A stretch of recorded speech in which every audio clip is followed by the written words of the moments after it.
అందరికీ నమస్కారం అండి. నా పేరు పాణిని చెన్నాభట్ల. నేను అమెరికాలోని బోస్టన్ నగరంలో ఉంటాను. కొత్త కథలని, కథకులని ప్రోత్సహిస్తున్న సారంగ పత్రికకి, అఫ్సర్ గారికి నా ధన్యవాదాలు. నేను ఈరోజు చదవబోయే కథ 'రైటర్స్ బ్లాక్'. ఈ కథ గత డిసెంబర్‌లో ప్రచురింపబడింది.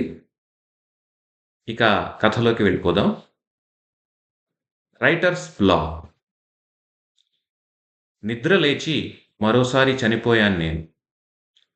నాలో జీవం ఉందని ఎదుటివాడికి ఉత్సాహంగా తెలియజేసే నా మెలకువ నా వైపు తిరిగి మాత్రం ఖచ్చితంగా నీలో ఏ జీవము లేదనే తెగేసి చెబుతుంది ప్రతిరోజు. బతికే ఉన్నాననడానికి శ్వాస తీసుకోవడం ఒక్కడే సరిపోతుందని ఎవరైనా వాదిస్తే నేనేమీ చేయలేను. వాళ్ళ వైపు నమ్మలేనట్టు చూడడం తప్ప. దిక్కులు చూడమాక, బాత్రూమ్ ఖాళీగుంది టక్కనెళ్ళు.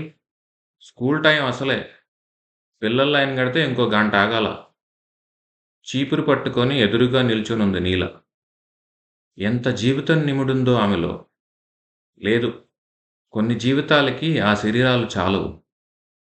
బయటికి పొర్లి పొగలు కక్కుతూ మత్తుగా పారే లావాలు అవి. ఆమెతో దహించబడ్డ ఓ అనాథ శకలాన్ని నేను. ఆ నాలుగిళ్ల చివరికి తొంగి చూశాను. ఉన్న 2 బాత్రూముల్లో ఒకదాని తలుపు తెరిచుంది. సెకన్లో వెయ్యో వంతు సేపు నాలో మెరిసిన సంతోషం, వెంటనే కుదిపేసే బాధ. నేను సంతోషించే కారణాలు ఇంతకి దిగజారినందుకు ఆ వెనకే అసహ్యం. ఇవేమీ పట్టనట్టుగా నన్ను చకచకా లాక్కెళ్ళి తన పని తను జరిపించుకుంటోంది నా శరీరం. దరిద్ర పెదవ, మీ మిస్సు 6 క్రితం రిపోర్ట్ కార్డిస్తే నువ్విప్పుడు చూపిత్తన్నా ఓ తల్లి గదమాయింపు. మీ అన్నయ్య ఆడబడితే ఆడికొచ్చి గొడవ చేస్తే ఈసారి బాగుండదు చెప్తున్నా ఓ భర్త బెదిరింపు. సెక్క పకోడి కింద మాడగొట్టి సచ్చావా గాడిద కొడక. మార్కెట్లో ఏ నా కొడుకు కొంటాడ్రా. బండి సతీష్ గాడి బాధ. బాత్రూంలోకే లైవ్ న్యూస్. ప్రపంచమంతా ఆ 4 కొంపల్లోనే కూరుకుపోయినట్టు. తిరిగెళుతుంటే హఠాత్తుగా ఆ మాటల్లో పచ్చిదనం తగ్గింది. గొంతుల్లో కరుకుదనం మెత్తబడింది. మొహాల్లో కోపం సడలింది. ఎప్పుడూ అంతే. వాళ్ళందరూ కరెక్టే ఇక్కడ. నేనే తప్పు. నేనెక్కడ ఒప్పు అనే అన్వేషణలోనే ఈ జీవితం అంతా గడిచిపోయేట్టుంది. ఇంట్లో నీల రెడీగా ఉంది. క్యారేజ్ బ్యాగ్ ఏసుకొని. అసలామె పేరు నీల కాదు. ఓ ఆదర్శ స్త్రీ స్పర్శ కోసం వెతుక్కుంటున్న సమయంలో చటుక్కున నా ముందు మెరిసిన ఆమెను చూసి అప్రయత్నంగా నేనన్న పేరు. బాగుంది అంది ఆమె. బహుశా మా పెళ్ళయ్యాక ఆమె పేదరికపు ఆనవాళ్లు చెరిపేసే మొదటి మొట్టు ఆ పేరే అనుకుందేమో పాపం. అదొక్కటే మిగిలింది చివరికి. నిన్న నిద్రపట్టలేదా అంది కుచ్చిళ్ళు సర్దుకుంటూ. తల సగం అడ్డంగా ఊపాను. బయటికెళ్ళరా, కొత్త ఐడియాలు రావాలంటే అటు ఇటు తిరగాలిగా అంది నా భుజాన్ని చేత్తో రాస్తూ. వెళ్తాలే, కొంచెం రాసుకొని పొద్దున. సర్లే, నేను రాత్రన్నం పెట్టుకున్నా, ఈ టేబుల్ మీద పెట్టా ఆమ్లెట్. తిను. కుక్కర్ ఇంకో విజిలొచ్చుద్ది, ఆపేసుకో. టైం అయింది మరి ఎల్లొత్తా అంది కళ్ళల్లోకి చూస్తూ. నేనేమీ తలూపలేదు, తిన్నగా కూడా. వెళ్ళిపోయింది. చూస్తూ నించున్న బాధలోకి ఒరిగిపోతున్న ఆమె ముఖాన్ని వెనక నుండే. చిన్న చిన్న శిక్షలు నావి. వీలైతే చంపేయాలనిపిస్తుంది నీలని. ఇన్నేళ్లగా నన్నెందుకు భరిస్తుందో అర్థం కాదు. ఆమెదంతా స్వార్థపు మంచితనం. అసలు మంచితనం అంటేనే స్వార్థం. నేనైతే ఎప్పుడో తరిమేసేవాడిని నన్ను. అందుకే నా నవలలో ఆమెని ఒక విలన్‌గా పెట్టాను. ఎందుకలా? ఏమో, అన్నిటికీ సమాధానాలుండవు. తయారు చేయలేము. ల్యాప్‌టాప్ ఓపెన్ చేశాను. సగం క్రాక్ ఇచ్చిన స్క్రీన్ మీద పేరుకుపోయిన దుమ్ము. ఎండపడి బంగారు రంగులో మెరుస్తోంది. అక్షరం కనబడట్లేదు. అదే మంచిది. ఎలాగో అక్షరం ముందుకు కదలదు. నీలో ఆ స్పార్క్ పోయింది అన్నాడొకడు ఏడాది క్రితం. అసలు ఆ స్పార్క్ ఎందుకొచ్చిందో అని చిరాకు నాకు. నాలో పడిన పదాల కుంభవృష్టులు వాక్యాల ఝరీ ప్రవాహాలై పేజీల జలపాతాలుగా మారి 40 కథలని 2 నవలలని సాహితీ సముద్రంలోకి తీసుకెళ్లి వంపాయి. ఇదంతా ఒకప్పటి మాట. చుట్టూ పర్వతాల్లా పేరుకున్న ఇసుక దిబ్బలు తప్ప పిల్ల కాలువలు కూడా కనపడట్లేదు. సృజన నిజంగానే ఎండిపోతుందా? ఇంకా ఎంత మిగిలిందో ఏదైనా స్కానింగ్‌కి దొరికే కిటుకుందా? విజయాలు లేకపోతేనే బావుండేదనిపిస్తుంది నాకు. ఆ వెనకే దాగున్న అపజయాల్ని, నిర్లక్ష్యాల్ని ఎదుర్కోలేని ఓ డొల్ల ఎమోషన్ విజయం. మనుషుల్ని బలహీనులుగా మాత్రమే తయారు చేయగలిగే ఓ మత్తు అత్తరు విజయం.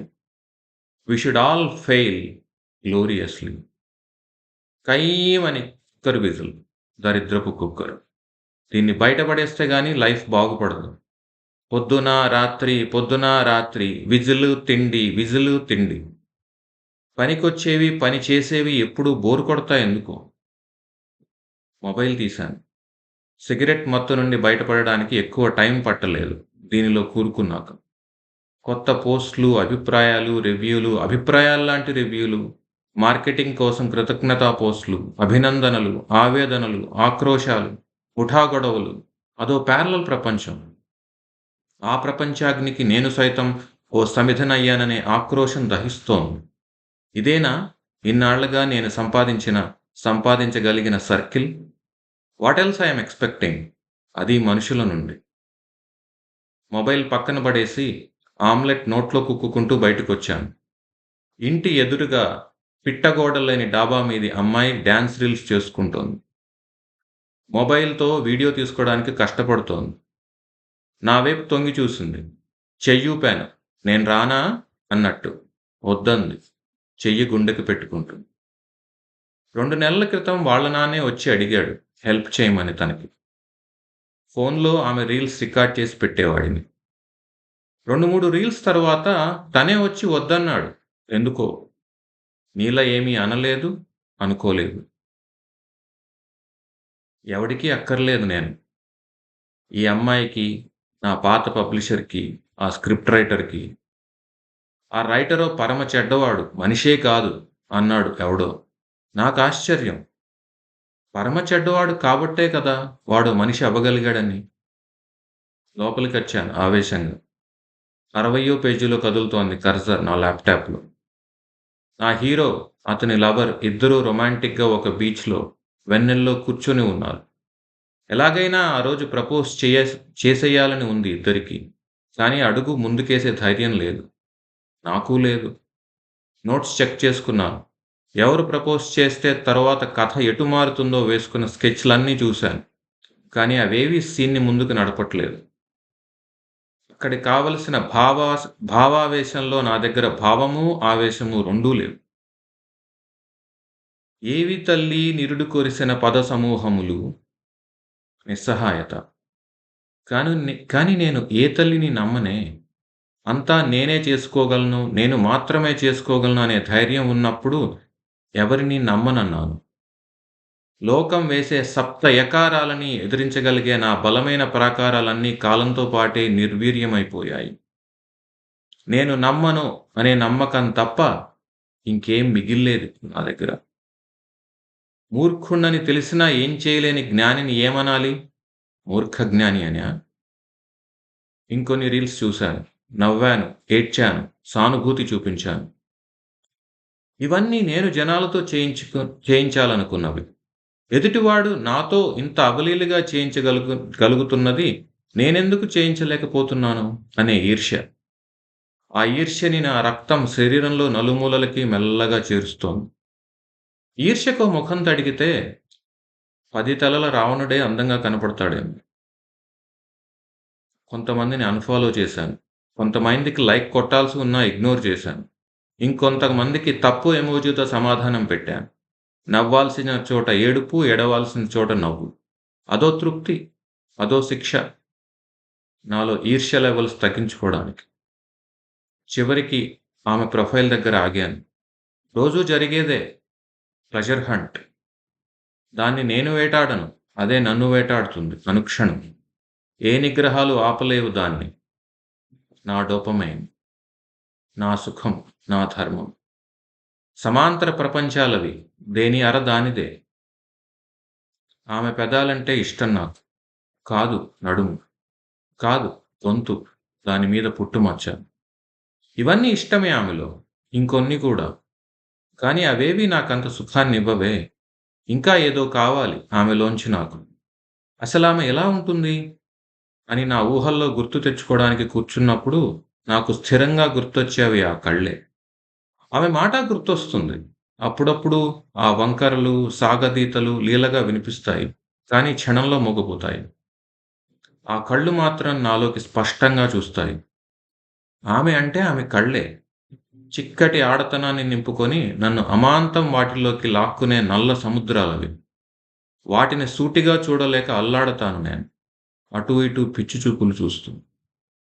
జన్మలో ఒక్కసారైనా దగ్గరగా గాఢంగా చూడగలనా వాటిని? ఆమెని దగ్గరగా పొదివి పట్టుకుంటూ, ఆ కళ్ళు తప్ప ప్రపంచమేదీ లేదని చెప్పుకుంటూ. కళ్ళని ఇష్టపడినంత మాత్రాన నాదేమీ ప్రేమ కాదు. స్వచ్ఛమైన వ్యామోహమే. మగ కళ్ళతో ఆడ ఒంటినే కాదు, కంటిని చూసినా కాముకత్వమే అంటుంది ఈ లోకం. కానీ కళ్ళల్లో ఏముంటుంది కాముకత్వం? ఏమో, ఆమెకు కనపడుతుందేమో నా కళ్ళల్లో.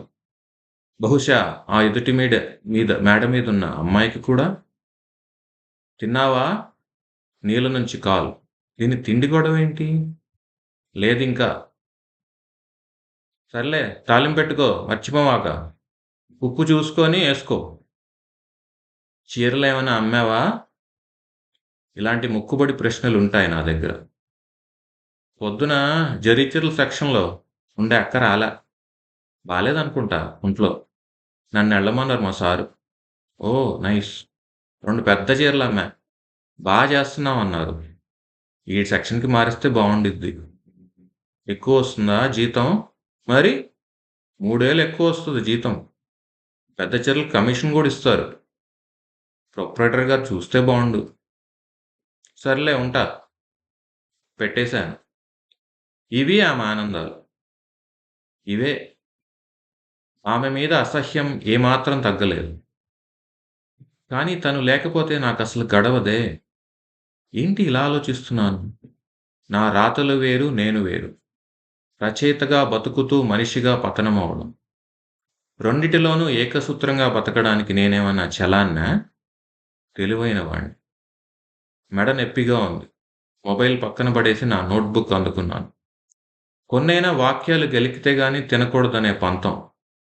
తిరగేస్తుంటే పాత నోట్స్ కళ్ళబడ్డాయి. ఆ రచయిత ఎవడో తెలుసుకోవాలన్న కుతూహలం. పేజీలు తిప్పాను. ఎంత బాగున్నాయో కొన్ని పేరాలు. ఆ భాష, ఆ శిల్పం, ఆ ఫ్లో. వాడెవడో, నేను కాదు.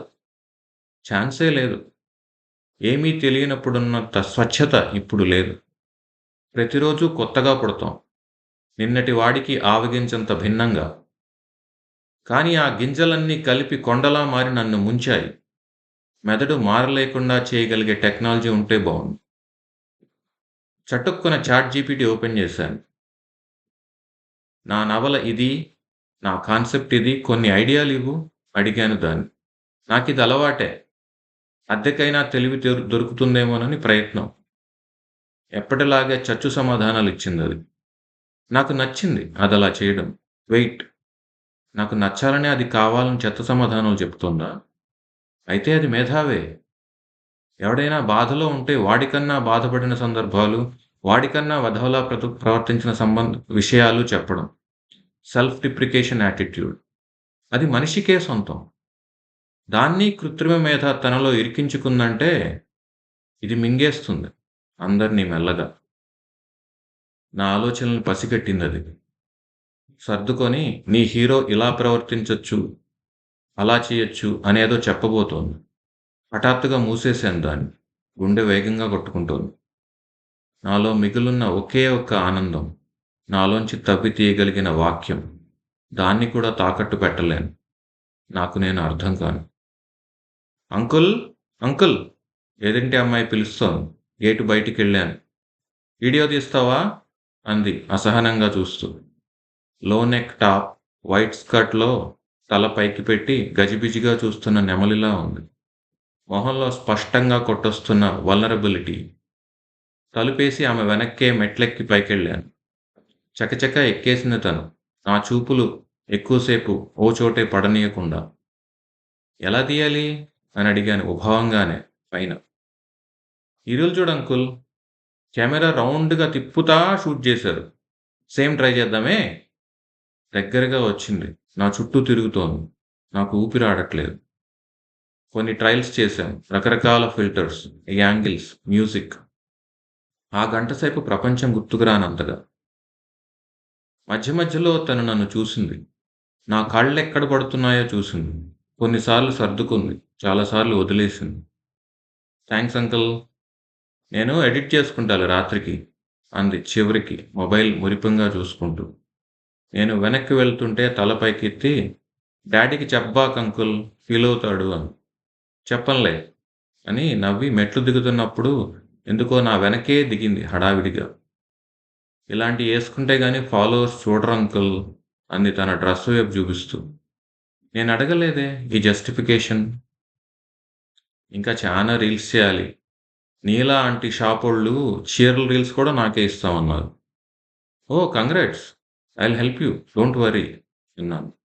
అంకుల్ సందేహిస్తూ ఆగింది. ఏంటన్నట్టు తలూపాను. ఏం అనుకోబాక. సన్ గ్లాసెస్ పెట్టుకొని రావా ఈసారి నుండి? నాకు ఫ్రీగా ఉండిద్ది. నా రక్తం ఒక్కసారిగా గడ్డకట్టింది. నువ్వు చూసుకో దరిద్రుడా! నాకు మాత్రం తెలియనివ్వకు. వేల కొరడాలు ఒంటిని చీరేస్తున్న నొప్పి. నీ సహాయం కావాలిరా నీచుడా! కాళ్ళు తడబడుతున్నాయి. గేటు నుండి బయటికి కదులుతున్నాయి. ముసుగులో చేసుకొని చూపుల వ్యభిచారం. తల తిరిగిపోతోంది. ఇన్నాళ్ళు నన్ను దట్టమైన పొరలతో చుట్టేసి విడతీయలేని కవచంలా కాపాడిన నా అహంకారం ఈరోజు నగ్నంగా రోడ్డు మీద వదిలేసింది. అది నా అస్తిత్వం. అదే నా వనరు. ఏమీ చెయ్యదే? ఇదో పెద్ద ద్రోహం. ఇంట్లో పడ్డాను వచ్చి. చేతి వేళ్ళే తీశాయి కుక్కర్ నుండి అన్నాన్ని. కలుపుతున్నాయి మెల్లగా. నోట్లో పెడుతున్నాయి. ఓ మొద్దుబారిన కొయ్యలా చూస్తున్నాను వాటిని. మెల్లగా మసకబారుతున్నాయి ఆ వేళ్ళు కూడా.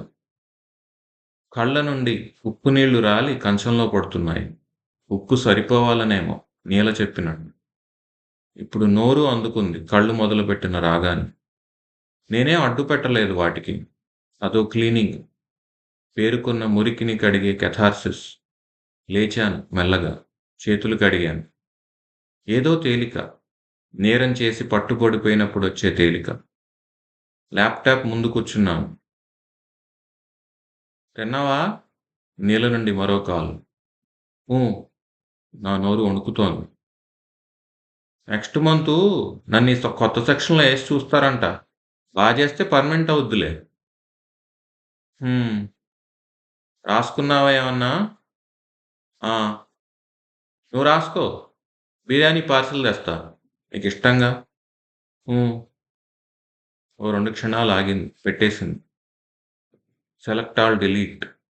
మొత్తం కథ చెరిపేశాను ల్యాప్‌టాప్‌లో. 2 ఏళ్ల కష్టం 2 క్షణాల్లో. ఉఫ్! అసలది నా కథే కాదు. ఓ బరువు.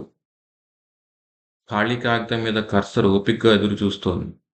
వేళ్ళల్లోకి పుట్టుకొస్తున్న పచ్చి ధైర్యం. టైప్ చేస్తున్నాను. మొదటి వాక్యం. దయా గేటు బయటికొచ్చి తన కాస్ట్‌లీ సన్ గ్లాసెస్‌ని రోడ్డు మీద పడేసి కసిగా కాలితో తొక్కుతున్నాడు.